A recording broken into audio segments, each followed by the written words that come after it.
This is Cancer Support Community. Now, how can that little building hold an entire community? That's what Jordan Siemens thought the first time he came here. First of all, I had no idea what they offered. I thought it was maybe just a building where you came and told your story and people would listen to you, sort of thing. But then it was amazing when they start doing the barbecues and we come down and you see how many people show up for those and just how many other families are going through. Now, cancer is definitely the commonality in this community. But when Jordan came here, he found inside there are many ways to help cancer take a back seat. So it was really fun to come down and be a part of things like the barbecues. We also, took part in, like my son and I love coming down and do their fly tying classes.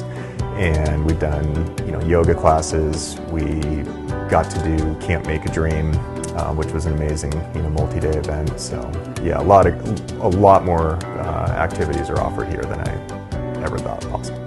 That's all fun and games, but the cancer is real and sometimes immediate. You're talking with people and you're having a great time, but at some point the cancer conversation does come up because everybody's, a little curious and more of like a supportive way. Either somebody's been through something similar to what you have and they might have some great recommendations on other people to reach out to or doctors.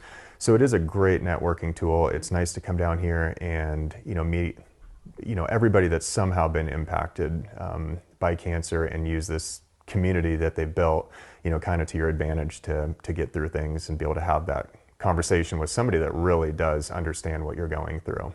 Jordan notes that's where this little building becomes so important.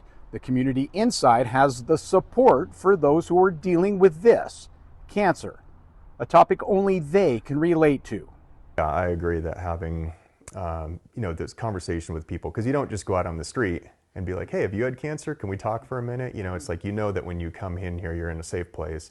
You are talking with people that, are being directly impacted by this. And so there is those stories where you're able to share them, easily with those people and, hopefully find some good out of it. And Jordan fought cancer, but not alone. His family had to fight it too. He notes their fight might have been much harder in some ways. Being the cancer patient, I obviously had a hard time physically and mentally, getting through this. And it was really tough. But I really think it's almost tougher for, your wife and your kids and the way it impacts just how greatly it impacts your life of a family member that's sitting by your side and they really can't help. There's not much they can do besides just be there for you. They're not a doctor. They're not a nurse. They don't understand, the treatments that you're going through that well. Yeah, having that support at the cancer support community is incredible. Just being able to say, hey, this is what we're going through. Can you guys give us some guidance on what we should do? Even recommending counselors to talk to just to lift your spirits a little bit and just say, hey, this is okay. People have been through this and we're going to get through it. Jordan shares his story this week at Cancer Support Community's annual gala, which is a major fundraiser for all those things that happen inside this little building in Bozeman. Chet Lehman, MTN News.